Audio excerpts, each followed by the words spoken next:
ये वो दर्द भरा गीत था दोस्तों, जो शायद सदियों में ही बनता है, और इस गीत को गाकर अमर हो गई थी ये बंजारन गायिका। जी हाँ दोस्तों, कौन सा ये गीत था और क्या ये दिलीप कुमार के घर में रिकॉर्ड हुआ था गीत, स्टूडियो में नहीं हुआ था? इसका भी एक अलग किस्सा है, ये भी मैं आपको बताऊंगा। कौन सा गीत था, कौन ये गायिका थी, आज इस पर बात करेंगे। चैनल पे नए तो चैनल को सब्सक्राइब कर लीजिएगा, बेल आइकन भी प्रेस कर लीजिएगा ताकि नोटिफिकेशन आप तक पहुंचती रहे। नमस्कार, मैं महेश कोहली बॉलीवुड संगीत के सफर से। दोस्तों, मैं जिस गायिका की बात कर रहा हूँ ये लेजेंडरी फोक सिंगर है रेशमा जी। जी हाँ दोस्तों, रेशमा जी का जन्म हिंदुस्तानी में हुआ था सन 47 में। राजस्थान में इनका जन्म हुआ था। इस फैमिली से बिलोंग करती थी, बंजारा फैमिली थी। ऊंट की खरीद फरोख्त कुछ ऐसा इनका बिजनेस था इनके पिता का। खैर साहब, सन 47 में बंटवारा हुआ। फिर रेशमा जी अपने परिवार के साथ, बच्ची थी बिल्कुल, गोद में थी, पाकिस्तान चले गए, माइग्रेट कर गए, पाकिस्तान में ये रहने लगे। तो रेशमा जी जब थोड़ी बड़ी हुई, 12 साल तक की हुई, तो ये मज़ारों में पाकिस्तान में गाना गाया करती थी। तो किसी ने इनको सुना, उसको इनकी आवाज़ अच्छी लगी बच्ची की। इस तरह से रेशमा जी को फिर रेडियो स्टेशन पे मौका दिया गया। अब रेशमा जी को खुले में गाने की ज़्यादा आदत थी। रेडियो वगैरह, स्टेशन वगैरह, माइक वगैरह, इनसे उनका वास्ता नहीं था, मगर फिर भी वो सिंगिंग करती थी। धीरे धीरे बात आगे बढ़ती गई, रेशमा जी को पॉपुलैरिटी मिलती गई पाकिस्तान के अंदर। सन 60 के बाद रेशमा जी, 60 के दशक में ही, 68 शायद, यही वो दौर था कि रेशमा जी को फिर पाकिस्तान में टीवी पर मौका मिला और रेशमा जी को अच्छी खासी पहचान बन गई। और इस दौर में फिर रेशमा जी ने अच्छे फोक सॉन्ग पाकिस्तान को दिए। और ये फोक सॉन्ग कैसे पाकिस्तान से बाहर आए? जी हाँ दोस्तों, हिंदुस्तान में पाकिस्तान के गाने सुने जाते थे, इसमें कोई दो राय नहीं है। तो एक इनका गीत था, अखियों नू रहन दे। जी हाँ, ये गीत जब राज कपूर साहब ने सुना तो बॉबी बना रहे थे राज कपूर साहब। 1973 में बॉबी आई थी, तो राज कपूर साहब को लगा कि ये गीत बॉबी में वो इस्तेमाल करेंगे। उन्होंने रेशमा जी से इसकी परमिशन मांगी, रेशमा जी ने दे दी। और इस तरीके से अखियां नू रहन दे, अखियों दे कोल कोल, ये गीत बॉबी के अंदर आया। अखियों को रहने दे अखियों के आसपास,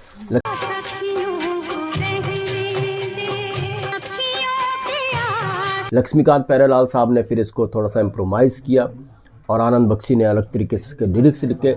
बॉबी के अंदर ये गीत काफ़ी सुपर डुपर हिट रहा। और रेशमा को अब, मगर बॉलीवुड में अभी भी रेशमा जी को पहचान वो नहीं मिली थी। बॉलीवुड के जरिए बॉलीवुड में उनको अभी कोई बड़ा मौका नहीं मिला था।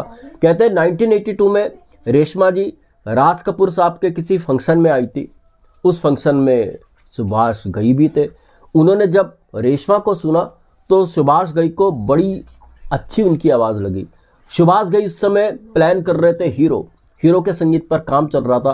तो सुभाष घई ने सोचा क्यों ना रेशमा को हीरो में गवाया जाए। उन्होंने एक गीत बनवाया, लक्ष्मीकांत प्यारेलाल, आनंद बख्शी ने उसको लिखा। मगर रेशमा जी ने कह दिया था राज कपूर साहब के प्रोग्राम में सुभाष घई को, देखिए घई साहब, मुझे नहीं पता स्टूडियो रिकॉर्डिंग ये सब क्या होता है, मैं तो खुले आसमान के नीचे गाने वाली हूँ, मुझे क्या मालूम ये रिकॉर्डिंग, मैं तो रेडियो स्टेशन ही में बड़ी मुश्किल से गाती हूँ। बीच में किस्सा मैं जोड़ता हूँ। अभी कुछ चैनल्स पे कुछ वीडियोस ऐसे भी हैं कि जिसमें कहा जाता है कि रेशमा जी जब हीरो का गीत रिकॉर्ड कर रही थी, लंबी जुदाई, तो ये गीत रिकॉर्ड स्टूडियो में नहीं हुआ था बल्कि दिलीप कुमार साहब के घर में। क्योंकि रेशमा जब हीरो का गीत ये रिकॉर्ड करने आई थी सुभाष घई के लिए, तो दिलीप कुमार साहब के यहाँ रुकी हुई थी वहीं इस गीत की रिकॉर्डिंग में, जो बात बिल्कुल एक सिरे से नकारी जाती है। क्यों? क्योंकि सुभाष घई ने खुद कुछ साल पहले ही, शायद 1 साल पहले या उससे कुछ टाइम आगे पीछे की बात हो सकती है, शायद किसी मंच पे ये बात कही थी रेशमा जी को लेकर के। इस गीत की जो रिकॉर्डिंग थी लंबी जुदाई की, हीरो के इस गीत की, ये रिकॉर्डिंग हुई थी महबूब स्टूडियो में।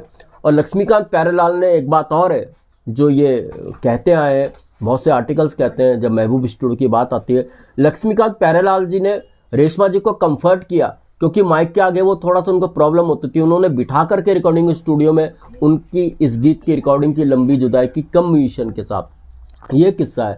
तो दिलीप कुमार साहब के घर में वो रुकी थी या नहीं रुकी थी, ये भी एक अलग कहानी है। क्योंकि सुभाष घई तो ये भी कहते हैं कि रेशमा जी से जब वो हीरो के गाने की बात कर रहे थे, रेशमा जी होटल में ठहरी हुई थी, 7 दिन रेशमा जी को कन्विंस करने में लगे कि आपको ये गीत रिकॉर्ड करना है। तो दिलीप कुमार साहब के यहाँ जो वो रह रही थी, इस बात में भी थोड़ा सा मतलब क्लियर नहीं है कि ये बात सच है या झूठ है। हाँ, कुछ आर्टिकल्स गूगल में चेक कर रहा था इस गीत के बारे में, गूगल भी ये बता रहा था कि रेशमा जी जब इस गीत को रिकॉर्ड करने के आई थी तो वो रही थी दिलीप कुमार के यहाँ, मगर ये बात पूरी सच नहीं है। खैर साहब, राज कपूर साहब के यहाँ सुभाष घई ने रेशमा जी को सुना, उनको किसी तरह से मनाया, जो मैंने किस्सा आपको बताया, और इस गीत की फाइनली रिकॉर्डिंग की गई महबूब स्टूडियो में। और ये भी मैं बता चुका हूँ कि महबूब स्टूडियो में माइक के आगे उन्हें थोड़ा सा प्रॉब्लम हो रही थी। लक्ष्मीकांत प्यारेलाल जी ने माहौल बनाया, उनको नीचे बिठा करके लंबी जुदाई जैसा, और ये ऐसा गीत है जिसे एक बंजारन गा करके अमर होगी। लंबी जुदाई, रेशमा जी को इसी गीत से पहचाना जाता है। और सबसे बड़ी बात है दोस्तों, लक्ष्मीकांत प्यारेलाल साहब की भी तारीफ करनी पड़ेगी, क्योंकि रेशमा जी के आप जितने भी फोक सॉन्ग सुनोगे तो उनमें रेशमा जी की बातचीत कुछ अलग है, मगर जब आप ये गीत सुनोगे, जो परफेक्शन रेशमा जी ने इस गीत के अंदर दिया है, रेशमा जी बड़ी गायिका थी नो डाउट, मगर उसके पीछे, परफेक्शन के पीछे लक्ष्मीकांत प्यारेलाल का 101% हाथ है।